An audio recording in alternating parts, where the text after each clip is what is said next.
যাদের বউ নাই সিঙ্গেল খুব কষ্টে শীতকালে তোমরা হাত তোলো। হ্যাঁ, এ আমি বিশ্বাস করি না। মিথ্যা না সত্যি? মিথ্যা না সত্যি? তোমাদের কারো বউ নাই? সত্যি সত্যি? আরে শীতকালে কষ্ট যুবকদের একটু বেশি বেড়ে গেছে। আব্বা জান যারা এসেছেন, বসে পড়ো সোনামনে, বসো। আব্বারা যারা এসেছেন মেহেরবানি করে এই শীতকালে যুবকদেরকে কম্বল দিলে শীত দূর হবে না, একমাত্র বউ দিয়ে যুবকদের শীত দূর হবে। আর আব্বাকে বলে দিবা, আব্বা তুমি যদি আমার চরিত্র রক্ষা করতে চাও আমাকে জোর করে হলেও এই শীতকালে একটা বিয়ে করায় দাও আব্বা প্লিজ। আমি যদি আমার চরিত্র নষ্ট করে ফেলি বিয়ে না দেওয়ার জন্য, আমি যত জায়গায় যত ঘাটে পানি খাবো প্রত্যেকটার দায়ভার কিয়ামত তোমাকে আব্বা বহন করতে হবে। আল্লাহ তাআলা আব্বা জানদেরকে বোঝার তৌফিক দান করুক। আমরা সকলেই দিল খুলে পড়ছি আমিন। আমরা তিনবার তাকবীর দিব। প্রথম তাকবীর দিবেন আমার প্রিয় বিবাহিত ভাইরা, দ্বিতীয় তাকবীর দিবেন আমার প্রিয় সিঙ্গেল ভাইরা, তৃতীয় তাকবীর দিবেন সবাই মিলে এমন জোরে যে আমি স্টেজ ভেঙে নিচে পড়ে যাব তাকবীরের ঠেলায়। দেখা যাক আজকে জিতে কারা। বিবাহিত ভাইরা একটা কাশি দেন, গায়ে জোর নাই রে। আচ্ছা দেখা যাক কে পারে। বিবাহিত ভাইরা দিবেন, সিঙ্গেলরা কিপ কোয়াইট, কিপ সাইলেন্ট, চুপ থাকো। কথা বললেই কিন্তু হেরে যেতে পারো। বিবাহিত ভাইরা তাকবীর দেন, আমি দিচ্ছি আপনারা আমার সঙ্গে দিবেন। লিল্লাহি তাকবীর। এই সিঙ্গেলরা জোর আছে কিন্তু বিবাহিতদের আজকে, তোমরা যেন হেরে যেও না, আজকে মান সম্মান নষ্ট হয়ে যাবে কিন্তু। সিঙ্গেলরা একটা কাশি দাও, এত সোজা না হারায় দেওয়া। দেখা যাক কে পারে। লিল্লাহি তাকবীর। বিবাহিত ভাইরা আই এম সো সরি, আপনারা আমাকে মাফ করে দিবেন। সিঙ্গেলরাই আজকে মাহফিলে জিতে গেছে। এবার আমরা সবাই মিলে একটা কাশি দিচ্ছি, লিল্লাহি তাকবীর। আল কোরআনের আলো। সাউন্ড কারে কয় ভাই, সর্বনাশ। সব সিংহের বাচ্চাগুলো আমার সামনে বসে আছে এরা। আবার দিচ্ছি, আল কোরআনের আলো, আল হাদিসের আলো। কোরআন হাদিস যেখানে, আলেম ওলামা যেখানে, ঠাকুরগাঁওবাসী যেখানে, হরিপুরবাসী যেখানে, আল্লাহ তাআলা সবার স্লোগানকে কবুল এবং মঞ্জুর করুন। আমিন। আমি আজ কোরআন থেকে হাদিস থেকে একটি সুন্দর বিষয়কে সিলেক্ট করেছি কথা বলার জন্য। আমি একটা অ্যানাউন্সমেন্ট দিচ্ছি। আজ আমার ওয়াজ শুরু থেকে নিয়ে শেষ পর্যন্ত যেই যুবক শুনবে এবং শেষে গিয়ে আমার কথাগুলো যা যা আমি বলেছি আমাকে বলতে পারবে, তার জন্য আমি আসিফের পক্ষ থেকে একটা দোয়া ভালোবাসা আছে না নাই? এবং একটা কথা মাথায় রাখবা, আজকের ওয়াজ এখানেই কিন্তু শেষ নয়। এটা ইউটিউবে যাবে, ফেসবুকে যাবে, সবাই আজীবন শুনবে।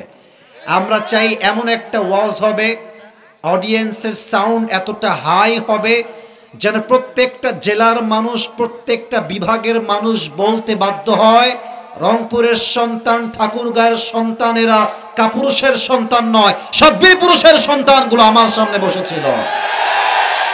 এই সাউন্ড দিয়ে কথা বলবেন, সবাই বলেন জোরে সোরে ইনশাআল্লাহ। আমি কিছু প্রশ্ন করছি, দিল থেকে জবাব দেন। আমাদের রব এক সত্তা, আওয়াজ দিয়ে বলেন সেই রব কে? এক নাম্বার প্রশ্ন। 2, আমরা কি রবের কাছে প্রিয় বান্দা হতে চাই কি চাই না? আরে সর্বনাশ, আল্লাহ যেন আমাদের সবাইকে রবের প্রিয় বান্দা হিসেবে কবুল করে নেয়। পড়না আমিন। আজকে আমাদের আলোচনার সেন্ট্রাল থিম বা সাবজেক্ট ম্যাটার হচ্ছে how can we get closer to Allah সুবহানাহু ওয়া তাআলা। আমরা রবের প্রিয় বান্দা, কাছের বান্দা কেমনে হতে পারি? রবের প্রিয় বান্দা হওয়ার জন্য আজ আমরা এই প্রোগ্রামে মোট 7টা আমল নিয়ে কথা বলবো হরিপুরের ভাড়া। বলেন সবাই কয়টা? ডানে আওয়াজ নাই, বলেন সবাই কয়টা? 7টা। আমি খুব ইন ডিটেইলস বলতে পারবো না, but in a shortcut way যতটুকু পারা যায়, as much as I can try, I will try my best। বলেন সবাই ইনশাআল্লাহ। আচ্ছা, আপনারা সবাই একদম কথা না প্লিজ, একদম কথা না। এখানে হাজার মানুষ বসে আছে চুপচাপ, তোমরা বিশৃঙ্খলা করলে ওরা কষ্ট পাবে। খবরদার কোনো কথা বলবা না। পাকিস্তানের টপ ফেমাস স্কলার, তার নাম হচ্ছে মাওলানা তারিক জামিল। কেউ কি দেখেছেন তাকে? ফেসবুকে দেখবেন সাদা পাঞ্জাবি, সাদা পায়জামা পরে, আর প্রায় সময় দেখবেন তিনি সাদা সাদা পাগড়ি পরে। উনি আল্লাহকে পাওয়ার ব্যাপারে একটা সুন্দর কথা বলেছেন, এটা আমি কোট করেছি, লিখেছি, আমার হৃদয়ে লেগেছে, এই জন্য আমি লিখেছিলাম। আজ আমি সেই কথাটাকে আপনাদের সামনে রিপ্রেজেন্ট করছি। I will quote that sentence in Urdu first, then I will translate in Bangla। আগে উর্দুতে বলবো উনি যেমনি বলেছেন, তারপরে আমি বাংলা ভাষায় বুঝিয়ে দেওয়ার ট্রাই করব। মাওলানা তারিক জামিল কি বলেন? প্লিজ পে ইউর অ্যাটেনশন, মনোযোগটা বাড়ায় দেন। জাস্ট কান দিয়ে শুনলেই ওয়াজ হয়ে যায় না, দিল দিয়ে শুনতে হয়, মানতে হয় এবং আমলও করতে হয় যুবক ভাইরা, ঠিক কিনা বলো? আই কোট, আমি বলছি, মাওলানা তারিক জামিল বলেন, जिसे अल्लाह मिला और दुनिया में उसे कुछ भी ना मिला, फिर भी उसे सब कुछ मिला, और जिसे दुनिया में अल्लाह ना मिला और उसे सब कुछ मिल गया, फिर भी हकीकत में उसे कुछ भी ना मिला। जे दुनियाते अल्लाह के पेलो আর কিছুই পেল না, টাকা পায় নাই, বাড়ি পায় নাই, বউ পায় নাই, বাচ্চা পায় নাই, he got nothing in this world. সে দুনিয়াতে কিছুই পায় নাই, বাট সে আল্লাহকে পেয়েছে। ইট মিনস সে সব কিছুই অর্জন করতে পেরেছে।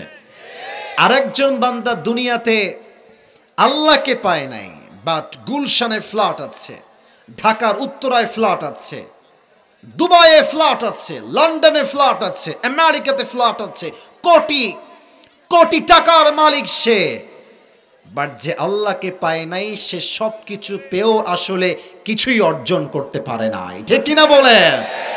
আল্লাহ মিলা তো সব কুছ মিলা, আল্লাহ না মিলা তো দর হकीकत कुछ भी না মিলা। আল্লাহকে যে পেল সে সব পেল, আল্লাহকে যে পেল না সে যেন সব পেয়েও সবই হারিয়ে ফেললো। যুবক ভাইরা ঠিক আছে কিনা বলো? ইমাম গাজ্জালী রাহমাতুল্লাহি আলাইহি বলেছেন, if you dream to get closer to Allah subhanahu wa ta'ala, Allah will open the door for you। যে বান্দা আল্লাহকে পাওয়ার জন্য চেষ্টা করে, স্বপ্ন দেখে যে আমি আল্লাহর প্রিয় বান্দা হয়েই ছাড়বো, আল্লাহ চতুর্পাশে তাকে পাওয়ার জন্য অসংখ্য অহরহ রাস্তা খুলে দেয়। সুবহানাল্লাহ পড়ে সবাই। কোরআনুল কারীমে আল্লাহ তাআলা বলেছেন সূরাতুল আনকাবুতের একদম শেষ নাম্বার আয়াত, ওয়াল্লাযীনা জাহাদু ফীনা লানাহদিয়ান্নাহুম সুবুলানা ওয়া ইন্নাল্লাহা লামাআল মুহসিনিন। যেই বান্দা আমি আল্লাহকে পাওয়ার জন্য একটা রাস্তা দিয়ে চেষ্টা করে, আমি আল্লাহ রাব্বুল আলামিন তার জন্য অসংখ্য অগণিত রাস্তা নিজেই খুলে দেই। কোন সুবহানাল্লাহ।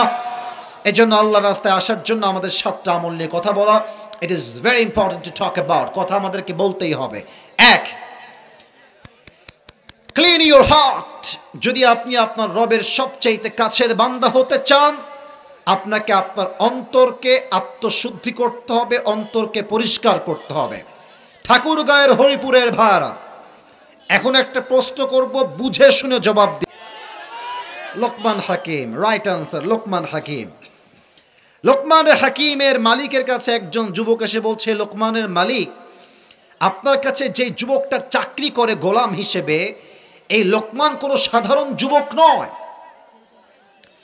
তার উইজডম, তার মেধা, তার ক্যাপাসিটি, তার ক্যাপাবিলিটি, তার কথা, তার জ্ঞান, তার নলেজ, তার প্রজ্ঞা এতটা প্রশস্ত, সে এতটা জ্ঞানী মানুষ, যখন সে কোথাও ছাগল চড়াতে যায়, গ্রামের 14 এলাকার মানুষ তার ওয়াজ নসিহত শোনার জন্য একটা মাঠে ঐক্যবদ্ধ হয়ে বসে যায়। সুবহানাল্লাহ পড়েন সবাই।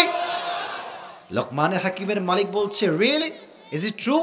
এটা কি সত্য? না না, অসম্ভব, কারণ আমার তো গোলাম সে এতটা চালাক নয়, এতটা প্রজ্ঞাপূর্ণ সে নয়। তো সেই যুবক বলছে, মালিক আপনি একবার তার মেধাকে যাচাই করে দেখেন সে কত মেধাবী। তো বলছে ঠিক আছে তুমি যাও, লোকমান আসলে আমি টেস্ট করে দেখব তার ট্যালেন্ট কত বেশি, তার মেধা কত ভালো। তো লোকমান ছাগল চড়িয়ে আসছে বাসায়। মালিক বলছে লোকমান এদিকে আসছো। লোকমান এসেছে। মালিক কি হয়েছে, কি বলবেন? তোমাকে একটা কাজ দিচ্ছি, কাজটা আমাকে করে দাও। কি কাজ?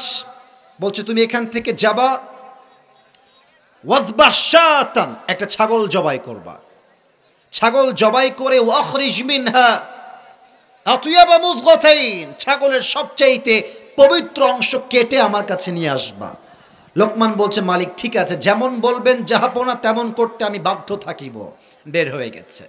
যাওয়ার পরে একটা ছাগল জবাই করেছে। ঠাকুর গায়ের ভাইরা, ছাগল জবাই করে ছাগলের সবচাইতে পবিত্র অংশ কলিজা কেটে মালিকের কাছে নিয়ে আসছে।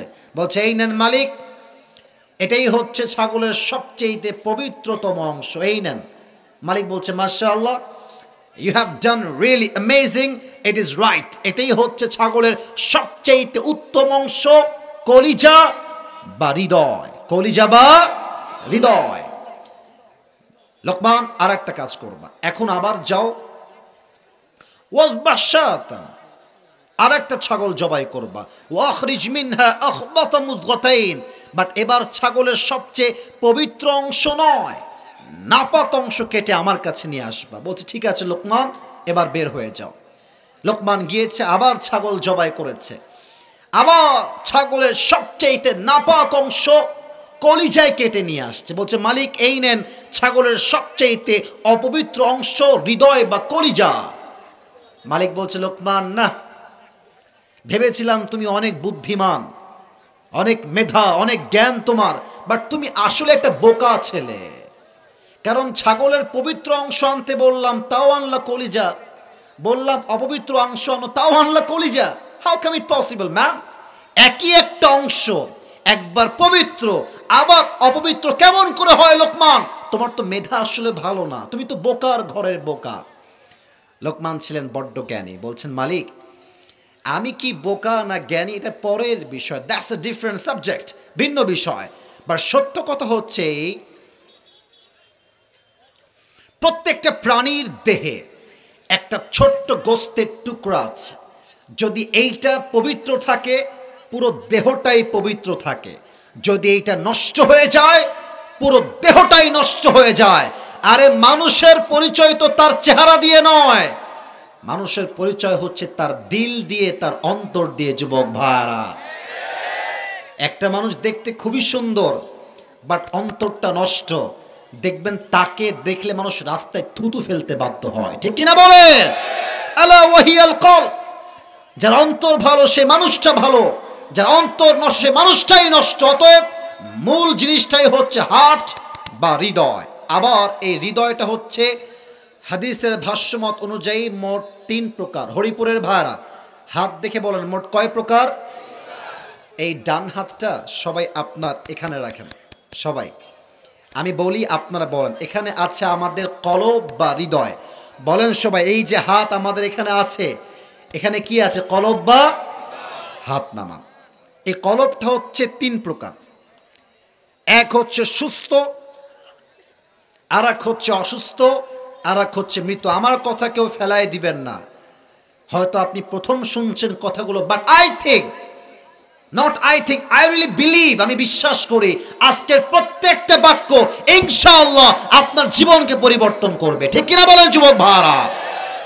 সুস্থ আত্মা কাকে বলে? ফালিয়াউমা লা ইয়ানফাউ মালু ওয়ালা বানুন ইল্লা মান আতাল্লাহা বিকলবিন সালিম, যার আত্মায় হিংসা নাই, বিদ্বেষ নাই, শিরিক নাই, বেদাত নাই, এটাই হচ্ছে পবিত্র আত্মা। কিয়ামতের দিন আল্লাহ তাআলা যার কলবটা পরিষ্কার হবে তাকে নিজেই জান্নাতের সুসংবাদ দিবে। পড়েন সবাই সুবহানাল্লাহ। অসুস্থ আত্মা বোঝাবার স্বার্থে আপনাদেরকে একটা বিষয় বুঝতে হবে। আচ্ছা, আমরা এখন বসে আছি, রাত বাজে 11টা ঠিক 40, আমি উঠেছি 11টার সময়। আচ্ছা, এখন হচ্ছে ডিসেম্বর মাসের 9 তারিখ, বলেন সবাই কয় তারিখ? আচ্ছা, আমাদের এটা কত সাল যেন? 2000। আমি জানি আপনারা জানেন, একটু বলেন না ওয়াজের জন্য, বলো সবাই 2024 সাল। আচ্ছা, হরিপুর, রংপুর, আপনাদের এদিকে ঠাকুরগাঁয়ের মেন শহর, ওদিকে পঞ্চগড়, এদিকে ঠাকুরগাঁয়ের এদিকে আপনার আছে হচ্ছে ওই যে দিনাজপুর, ওদিকে আপনার আছে পীরগঞ্জ, বিভিন্ন জেলায় জেলায়, এলাকায় এলাকায় ক্লিনিক বা হসপিটাল আছে না নাই? আরে ভাই কথা কোন সবাই, আছে না নাই? আচ্ছা, কেউ অসুস্থ হয়ে গেছে, ডাক্তারখানা, চেম্বার, এলাকা এলাকা ডাক্তারখানা, যুবক ভাড়া, বলো সবাই, আছে না নাই? আচ্ছা, আমি আপনাদের সবাইকে নিয়ে যেতে চাই 100 বছর আগে, 1924 সাল, 100 বছর আগের কথা। তখন কি এই ক্লিনিক ছিল না কবিরাজ ছিল? হ্যাঁ, রাইট আনসার, কবিরাজ ছিল, বা এটাকে বলা হয় ওই যে আপনার ওঝা, কবিরাজ কিংবা ওঝা। তো আগের যুগে কাউকে সাপে কাটলে ডাক্তারখানায় সে যেত না, কারণ ডাক্তারখানা ছিলই না, ছিল কবিরাজ কিংবা ওঝা। তো ওঝার কাছে এসে প্রথমে বলতো যে স্যার আমাকে তো এই জায়গাতে সাপে কেটেছে। তো ওঝা কেমনে বুঝবে যে এই সাপটা কি বিষাক্ত সাপ নাকি বিষহীন সাপ? এটা বোঝার জন্য ওঝা একটা কাজ করতেন, ছোট্ট একটা বাটিতে লবণ রাখতেন আর মরিচ বেটে রাখতেন। ঠাকুরগাঁয়ের ভাড়া লবণ এবং, কথা বলতে হবে, লবণ এবং একটা বাটিতে রাখতেন। তো যাকে সাপে কেটেছে বলতো এদিকে আসো, এদিকে আসো, তোমার জিহবা বের করো। জিহবা বের করতো, লবণ দিত তার মুখে আর দিত মরিচ, বলতো এই হাউ ইট টেস্ট, এটা স্বাদ কেমন লাগে বলো। তো ওই যুবক যদি বলতো যে ওঝা সাহেব স্বাদ তো আমার কাছে কেমন যেন পাইনসা পাইনসা লাগে মরিচের স্বাদ, তখন ওঝা সাহেব বুঝে ফেলতেন যে এই সাপটা কোনো সাধারণ সাপ নয়, এটা একটা বিষাক্ত সাপের ছোবল তার গায়ে দংশন করেছে। ঠিক কিনা বলেন? কেমনে বুঝলো? এর কারণ মরিচের স্বাদটা তার কাছে পাইনসা লাগতেছে। সাপ যখন মানুষকে ছোবল দেয়, মানুষের প্রথম ক্ষতি কি হয়? জিহবার স্বাদ নষ্ট হয়ে যায়। তখন লবণও পাইনসা লাগে, মরিচও পাইনসা লাগে, ঝাল মিষ্টি সবই পাইনসা লাগে, জিহবার স্বাদ নষ্ট হয়ে যায়। এবার আসুন মূল কথায়। মানুষের জীবনের সবচেয়ে বড় বিষাক্ত সাপের নাম হচ্ছে শয়তান। আর শয়তানের ছোবলের বিষ যখন মানুষের দেহে ঢুকে যায়, তখন তার ঈমানের স্বাদ নষ্ট হয়ে যায়। তখন বোরকা পরতেও ভাল লাগে, পার্কে গিয়ে প্রেম করতেও ভাল লাগে, তখন দাড়ি রাখতেও ভাল লাগে, মসজিদের সভাপতি হইতেও ভাল লাগে, আবার সুদ খাইতে ঘুষ খাইতেও ভাল লাগে। আমি দেখেছি অনেক মহিলাকে, দেখবেন যে 5 ওয়াক্ত নামাজ কালাম পড়ে, বাসায় থাকে তো আম্মা জান, খালা, চাচি, 5 ওয়াক্ত নামাজ পড়ে, আজহারির ওয়াজ শোনে, অনেকের ওয়াজই তিনি শোনেন। ওমা 5 ওয়াক্ত নামাজও পড়ে, জিকিরও করে, ওয়াজও শোনে, আবার মাঝে মাঝে হিন্দি সিনেমাও দেখে, হিন্দি গানও শোনে, হিন্দি সিরিয়ালও দেখে। কথা আসতে ঠিক বললে তো ওয়াজ হবে না, বলেন কথা ঠিক আছে কিনা? এর কারণ কি? তার অন্তরে অসুস্থতা এসেছে, শয়তান এমন ভাবে ওয়াসওয়াসা দিয়েছে, অন্তরটা রোগে ভরে গেছে। এখন ভালো কাজও ভাল লাগে, খারাপ কাজও ভাল লাগে, যুবক ভাইরা, ঠিক কিনা বলো? 3 নাম্বার আরো মারাত্মক, 3 নাম্বার হচ্ছে মৃত আত্মা। মৃত আত্মা কারা? আমার চেহারার দিকে সবাই তাকান। মৃত আত্মা কারা? আল্লাহ তাআলা বলছেন, এই 4 জন কই যায়? এই 4 জন, এই বসো। না না না, আবার যায়, বসো। না না, একদম যাবা না, বসে পড়ো, চুপ করে বসে পড়ো। আচ্ছা, আমার ওয়াজ করা প্রায় 45 মিনিট হয়ে গেছে, আপনারা কি চান না 12টার পর আর একটু ওয়াজ হবে আজকে? আরে ভাই, 1 ঘন্টা ওয়াজ করলে মনের শান্তি, আত্মতৃপ্তি পাওয়া যায় না যুবক ভাইরা, ঠিক কিনা বলো? আমরা চাই যতক্ষণ পর্যন্ত ওয়াজের বিষয় শেষ না হবে, একটা যুবক, একটা মুরব্বি ডান বাম হতে পারবে না, ঠিক কিনা বলে? উলাইকা কাল আনআমি বাল হুম আযাল। আল্লাহ তাআলা বলছেন অন্তর মরে গিয়েছে, এরা কুকুরের চাইতে খারাপ। ঠাকুরগাঁরা ভাইরা বলেন তো আমাকে সবাই, মানুষের মাঝে সৃষ্টির সেরা জীব কি, কুকুর না মানুষ? হ্যাঁ, সৃষ্টির সেরা জীব কারা? আহা, আল্লাহ বলছেন এই মানুষ কুকুরের চাইতে খারাপ। তো আমি ভাবলাম যে আল্লাহ আমাদেরকে কুকুরের চাইতে খারাপ কেন বললেন, এর তাফসীর আমি শুরুতে খুঁজে পাই নাই। তো সেই দিন আমার ঢাকায় একটা যাওয়ার জন্য প্রয়োজন ছিল, মাহফিলের মাঝেই আমি ঢাকায় যাচ্ছিলাম। তো আমি ইউটিউবে ঢুকেছি, ইউটিউবে তো দেখলাম সাইদি সাহেবের একটা ওয়াজ আসছে। সাইদি সাহেবের লেখা আছে, আপনারাও সার্চ করতে পারেন কালকে বাসায় গিয়ে, ময়মনসিংহে সাইদি হুজুরের ওয়াজ। আমি ওয়াজটা এমনি বসে বসে শুনছি। তো উনিও ওয়াজ করতে করতে এই আয়াতের তাফসীর পেশ করলেন যে মানুষ কুকুরের চাইতে এত খারাপ কেন হয়ে গেল, আল্লাহ মানুষকে কুকুরের চাইতে খারাপ কেন বললেন। উনি বললেন, এখন বাজে মনে করেন যে রাত 12টা, মাহফিল যখন শেষ হবে 12:30টার সময়, দেখবেন যে রাস্তা শুনশান হয়ে আছে, কেউ নয়। রাস্তায় কিছু কুকুর থাকে না হরিপুরের ভাইয়েরা, আমার সাথে কথা বলেন না, কিছু কুকুর থাকে না, একা গেলে বুঝবেন বাস কারে কয়। এরি ভাই রে ভাই এমন জোরে ঘেউ ঘেউ করে, অনেক মুরব্বীরাও চিল্লায়, মা তুমি কোথায়, ভয় পেয়ে যায়। তো দেখেন রাত বাজে 1টা, আমি আসিফ হুজুরের একটা কুত্তা আছে, তার নাম হচ্ছে টমি। নাম কি বলেন সবাই? টমি। আচ্ছা, আমি এখন আছি, এই যে লাইট দেখতে পাচ্ছেন ডানে, লাইটের নিচে আছি, একটু বুঝবেন, আমি এক্সাম্পল দিচ্ছি প্র্যাকটিক্যালি বোঝাবার স্বার্থে। এই লাইটের নিচে আমার চেহারা আছে, আমাকে দেখা যাচ্ছে, কিন্তু আমি এখনো লাইটের নিচে আসি নাই, আমি আছি ঠিক ওই অন্ধকারে পেছনে। তো কুকুর যে বাসায় পাহারা দেয়, ও যখন দেখে দূর থেকে কোনো মানুষ আসছে, দেখবেন দেখার সাথে সাথে ঘেউ ঘেউ ঘেউ ঘেউ ঘেউ করে, চিৎকার দিয়ে ওঠে, কিন্তু মালিকের চেহারা সে এখনো দেখে নাই। তা আমি যখন অন্ধকার থেকে আস্তে আস্তে হেঁটে এই লাইটের নিচে আসছি, আমার চেহারা দেখা যাচ্ছে যে আসিফ হুজুর চলে আসছে। দেখবেন কুকুর যেই মালিকের আন্ডারে থাকে, মালিকের চেহারা দেখার সাথে সাথেই আর ঘেউ ঘেউ করে না, সামনে এসে আস্তে করে সাউন্ড করে মাথাটা নিচু করে ফেলে। আমার মনে হয় কুকুর তার ভাষায় মালিককে বলে, sir I am extremely sorry, আপনাকে আমি চিনতে পারি নাই আগে, মাথা নিচু করে ফেলে। এখন প্রশ্ন যে কুকুর তার মালিকের কাছে মাথা নত করলো কেন, মালিক তাকে কি দিয়েছে? উত্তর একটাই, এই তো সামান্য একটা পাউরুটি অথবা রুটি অথবা পানি অথবা থাকার একটা চট দিয়েছে, এতটুকুই তো, আর তো কিছু দেয় নাই। একটা মালিক কুকুরকে জাস্ট পাউরুটি দিয়েছে, তাই কুকুরটা তার মালিককে চিনতে ভুল করে নাই।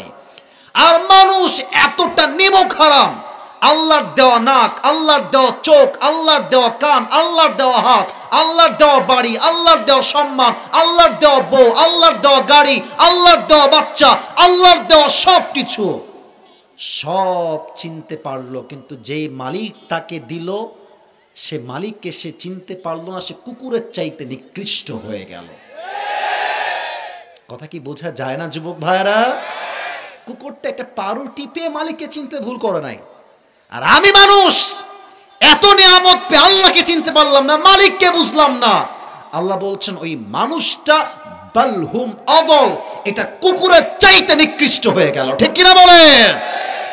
তবে দেখবেন অনেক যুবক আছে এখানে, ওই রাগ করো না তোমরা, আবার এশার নামাজটাও ওরা পড়ে আসে নাই, আবার বাসায় গিয়ে ঘুমায় যাবে, ফজরটাও পড়বে না। তো এদেরকে বলবেন, এই চল নামাজে চল, জোহরের নামাজ, নামাজে চল, খুব বুঝবেন, বলবে যে আজকে না প্যান্টটা একটু খারাপ তো কালকে।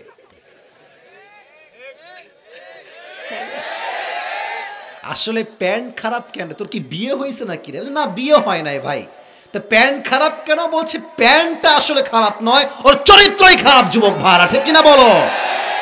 এখন এই হাদিসটা বলতে গিয়ে তো আমার একটা গল্প মনে পড়ে গেল, বললে বলা যায় নাকি বলা যাবে না? না না বলা যাবে না, আপনারা রাগ করবেন না, থাক থাক থাক, বলা যাবে কি যাবে না?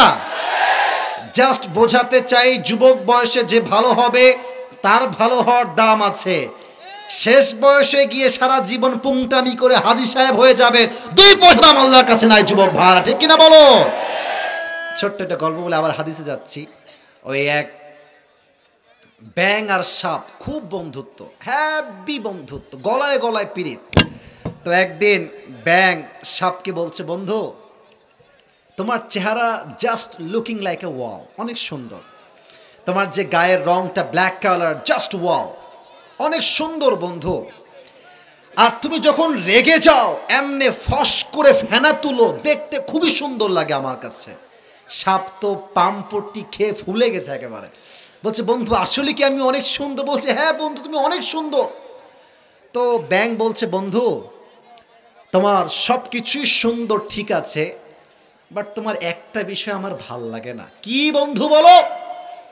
বলছে বন্ধু তোমার চেহারাও সুন্দর, গায়ের রং সুন্দর, ফসফসও সুন্দর, বাট তুমি যখন রাস্তা দিয়ে হেঁটে যাও এরকম তিরিং বিরিং করে হাঁটো, এই তিরিং বিরিংটা আমার ভালো লাগে না।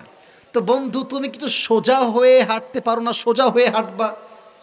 সাপ বলছে বেয়াদব, এত বড় দুঃসাহস তোর, তুই আমার ভুল ধরিস। এমনে ফস করে উঠেছে। ব্যাং বলছে ওরে বাবা, এত প্রশংসা করলাম একটাও ভাল লাগলো না, একটা বদনাম করলাম গায়ে লেগে গেল। বন্ধু তুমি তো লোক সুবিধার না। এক লাফ দিয়ে পুকুরে পড়ে গেছে। এদিকে বামে ছিল একটা রাখাল, বলছে এই কে রে, ফসফস করে উঠলো রে। দৌড় দিয়ে আসছে, দেখছে মাশাআল্লাহ সাপ মামা এমনি ছবল তুলে আছে, আর রাখালের হাতে ছিল বিশাল বড় একটা লম্বা লাঠি। সাপকে দেখে বিসমিল্লাহ বলে ওখানেই শুরু করে দিয়েছে মার, সেই মার। 5 মিনিট এমন পিটানি দিয়েছে সাপকে, 5 মিনিটে সাপ সোজা হয়ে গেছে। এখন 2 ঘন্টা পর ব্যাং বলছে কি রে বন্ধু কোনো ফসফস করে না, বন্ধু গেল কোথায়? ব্যাং লাফ দিয়ে উঠে আসছে, তো দেখছে আমার বন্ধু তো আর ব্যাকা নাই, বন্ধু সোজা হয়ে গেছে। দৌড় দিয়ে আসছে, বন্ধুর হইল কি, বন্ধু সোজা হইল কেমনে? এসে দেখছে বন্ধুর জিহবা দিয়ে ফেনামেনা সব বের হয়ে, বিষ বের হয়ে বন্ধু মরে গেছে। এবার ব্যাং বলছে বন্ধু আপনি সেই সোজা হইলেন, তবে ফেনা বের হয়ে সোজা হইলেন, ফেনা থাকতে আর সোজা হইতে পারলেন না, ঠিক কিনা বলে? তো যুবক তোমরা একদিন ভালো হবা, বাট যৌবনের জ্বালা বড় জ্বালা, যৌবনের জ্বালাই যুবককে আজকে মসজিদে আসতে দেয় না যুবক ভাড়া, ঠিক কিনা বলো? অতএব এই বয়সে যে ভালো হবে তার ভালো হওয়ার দাম আছে, শেষ বয়সে বাধ্য হয়ে ভালো হওয়ার দাম আল্লাহর কাছে 2 পয়সাও নয়, ঠিক কিনা বলে? অতএব 1 নাম্বার যদি আপনি আল্লাহর প্রিয় হতে চান, 1 নাম্বার উপায় হচ্ছে নিজের অন্তরকে পবিত্র করতে হবে, 1 নাম্বার। 2, যুবকেরা মুরব্বীরা আমার চোখে চোখ রাখেন, মা বাবার দোয়া যার সঙ্গে আছে সেই বান্দা আল্লাহর সবচেয়ে কাছের বান্দা। সুবহানাল্লাহ পড়েন সবাই। অনেক যুবক ভাবে আমার গার্লফ্রেন্ড মনে হয় আমার সবচেয়ে বেশি আপন। বেটা বিপদে পড়লে বুঝবা বাপ মা ছাড়া পৃথিবীতে আসল ভালোবাসার কেউ বাঁচতে পারে না যুবক ভাইরা। আমার বয়স যখন, মুরব্বীরা আমার দিকে তাকান, মুরব্বীরা যারা আছেন, যুবক ভাইরা তো আমার কথা শুনবেন আমি জানি। এই লাল গেঞ্জি, এই লাল গেঞ্জি, এই খবরদার কেউ ডান বাম হবে না, এদিকে এদিকে কেউ যায় না। একজন যুবক লাল গেঞ্জি, সবাই একটা কাশি দেন দেখি। লিল্লাহি তাকবীর। আমার বয়স যখন ওই 16-17, আমাদের তো বয়স কম থাকলে একটু ইচড়ে পাকা হই আমরা, তাই না? মুরব্বীরা মায়েরা যারা আছেন একটু আমার ওয়াজটা মনোযোগ দিয়ে শুনবেন। আমার বয়স যখন 17 বা 18, আমার মানে অ্যান্ড্রয়েড ফোন খুব ভাল লাগতো ওই সময়ের কথা। তো আমার আব্বা বলেছে আব্বা খবরদার, তুমি ছাত্র ভালো, 1 নাম্বার ছাত্র, তুমি কিন্তু এই সবে গিয়ে তোমার পড়ালেখা নষ্ট করতে যেও না, তুমি বড় হও, আলেম হয়ে যাও, তোমাকে আমি সবচেয়ে দামি ফোন নিজেই কিনে দিব। তা আমি ছিলাম খুব দুষ্ট, আমি আবার চালাকি করে গোপনে গিয়ে টাকা জমিয়ে একটা মোবাইল ফোন কিনে নিয়ে আসছি। যুবক ভাইরা মুরব্বীরা আমার মেসেজটা বোঝা ট্রাই করবেন। তা আমি যখন মোবাইল ফোন কিনে নিয়ে আসছি, আব্বাকে কে যেন খবর দিয়েছে যে আপনার ছেলে মোবাইল ফোন কিনে চালাচ্ছে, কেউ জানে না খবরটা। আমার আব্বা আমাকে ডাকলো, আসিফ এদিকে আসো। আমাকে বলছে আব্বা তুমি কি কোনো মোবাইল ফোন কিনেছো? বলছি আমি তো মোবাইল ফোন কিনি না আব্বা। কে বলেছে তোমাকে? না না না আমি তো বুঝি না এসব। ছোট্টবেলা তো বদমাইশ দুষ্টু ছিলাম। তো আব্বা বলছে আব্বা আমি জানি তুমি কিনেছো, আব্বা শোনো আমাকে দিয়ে দাও, তোমাকে আমি নেক্সট এর চেয়ে দামি ফোন কিনে দিব। আমি বলছি আব্বা প্লিজ একটু বোঝা ট্রাই করো, এই বয়সে মোবাইল না চাইলে ভালো লাগে না তো। আব্বা বলছে আব্বা দিয়ে দাও। আব্বা খুবই নরম, আমার আব্বা খুবই নরম। দিয়ে দাও আব্বা, বাড়াবাড়ি করো না, এটা ঝামেলা হবে সামনে গিয়ে। আমি তো নাচরবান্দা, আমি দিব না মোবাইল ফোন। আমার আব্বা ধৈর্য ধারণ করতে করতে এই যে খেপে গেল, মার ধরে এমন জোরে মায়ের দিছে আমারে, আমি এই উল্টে পড়ে আছি। প্রায় 10 মিনিট আমাকে মেরেছে। জীবনের প্রথম ওইটাই মার, ওইটাই শেষ মার। জীবনে একবারই মার খাইছে ওই দিন। তো বিশ্বাস করেন, আমি আপনাকে গল্প শোনাইতে আসি নাই, মূল মেসেজটা দিব। বিশ্বাস করেন, ওই সময় রেগে আব্বার সঙ্গে 1 থেকে 2 মাস কথাই বলি নাই। আব্বার দিকে আমি তাকাই নাই যে আমাকে তুমি মারতে পারলা আব্বা, আমি তোমার একটাই মাত্র ছেলে। তখন বুঝেছিলাম আব্বা মনে হয় আমার শত্রুতায় আমার গায়ে হাত তুলেছে।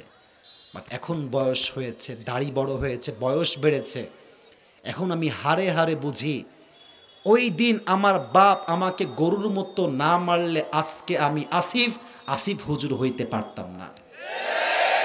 অর্থাৎ বাপ তোমাকে শাসন করে মানে বাপ তোমার পর, মা তোমার পর, এটা ভাবতে চাও না, বয়স বাড়লে বুঝবা মায়ের মতো নিঃস্বার্থ আল্লাহর জমিনে দ্বিতীয় আর কেউ ভালোবাসতে পারে না।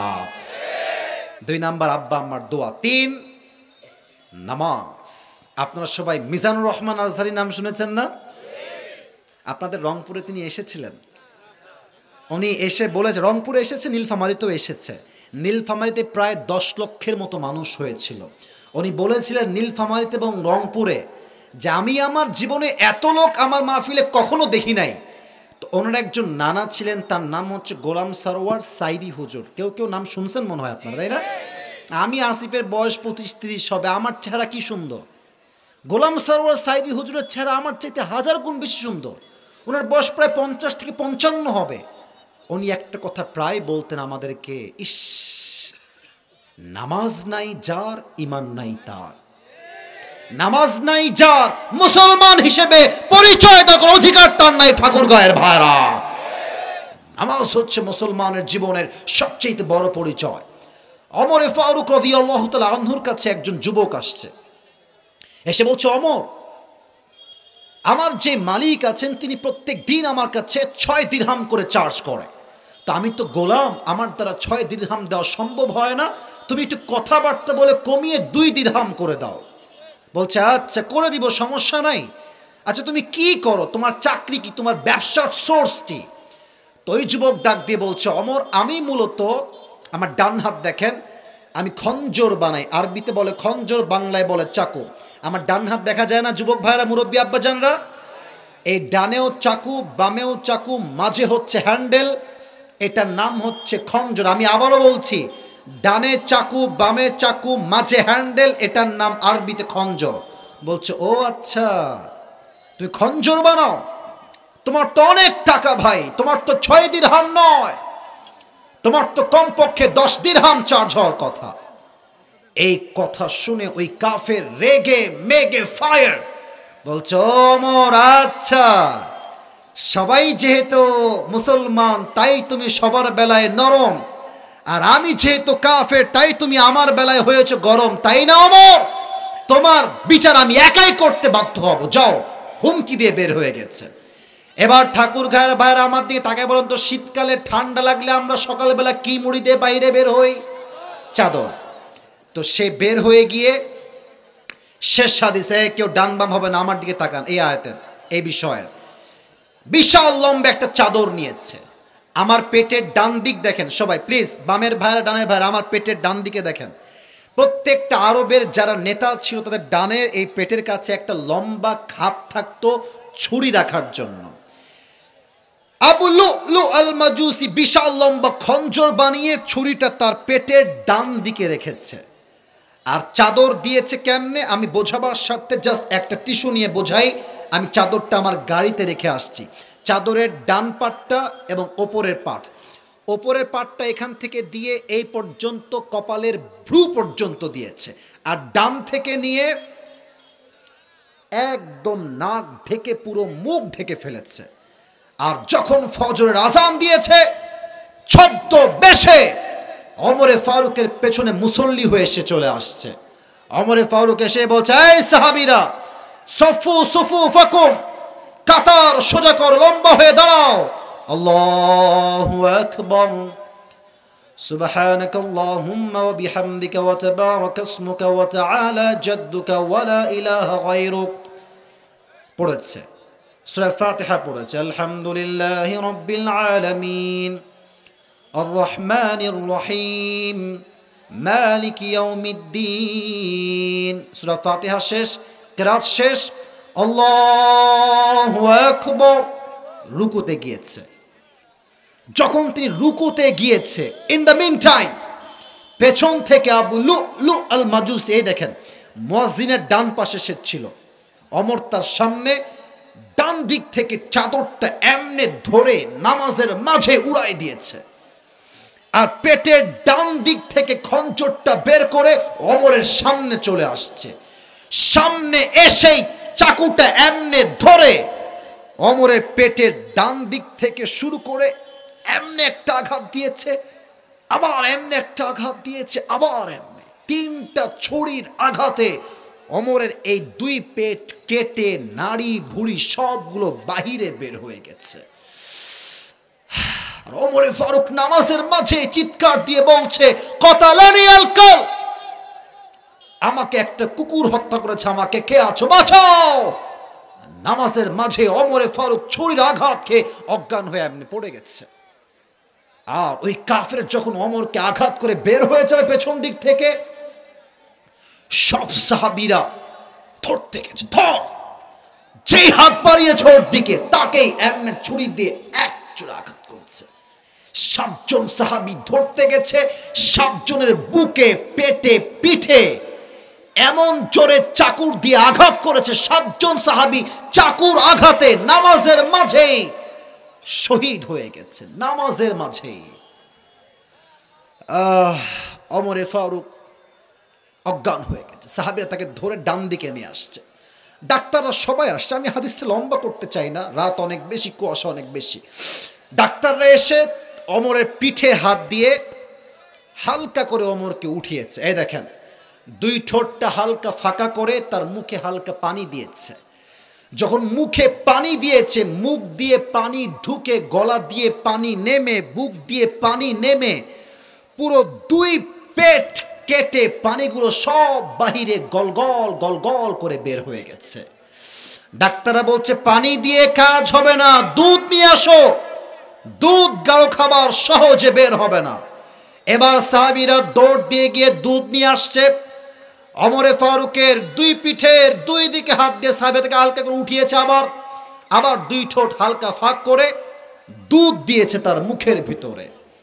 দুধ গলা দিয়ে নেমে, বুক দিয়ে নেমে, পুরো পেট কেটে সবগুলো দুধ গলগল গলগল করে বাহিরে বের হয়ে গেছে। এই দৃশ্য দেখে সাহাবীরা বুঝে গেছে ওমরে ফারুক হয়তো বা আর বাঁচবে না। কিন্তু হঠাৎ করে এক সাহাবী দূর থেকে দেখছে ওমরে ফারুক তার চোখটা হালকা একটু খুলেছে। এই চোখ দেখে ওই সাহাবী দূর থেকে দৌড় দিয়ে আসে, মালাকা ইয়া ওমর, হে ওমর আপনার কি হয়েছে, আপনি কি ঠিকঠাক আছেন কিনা?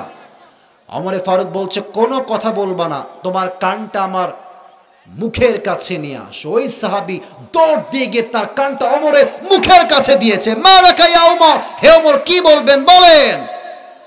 ওমরে ফারুক তার পেট কেটে নাড়ি ভুঁড়ি সব বের হয়ে গেছে। জীবনের শেষ কথা, শেষ মুহূর্তের কথা। এই সাহাবী বাপের খবর লাগবে না, সন্তানবাদ, বউবাদ, রাজ্যবাদ, সম্পত্তিবাদ, টাকাবাদ, পয়সাবাদ সব বাদ, আমাকে জাস্ট একটা খবর দাও, আমি ওমর যে নামাজের ইমাম ছিলাম, আমি অজ্ঞান হওয়ার পরে সাহাবীরা সেই নামাজটা জামাতের সঙ্গে আদায় করেছে কিনা। সুবহানাল্লাহ। না এত আস্তে না, বলেন সবাই জোরে সোরে সুবহানাল্লাহ।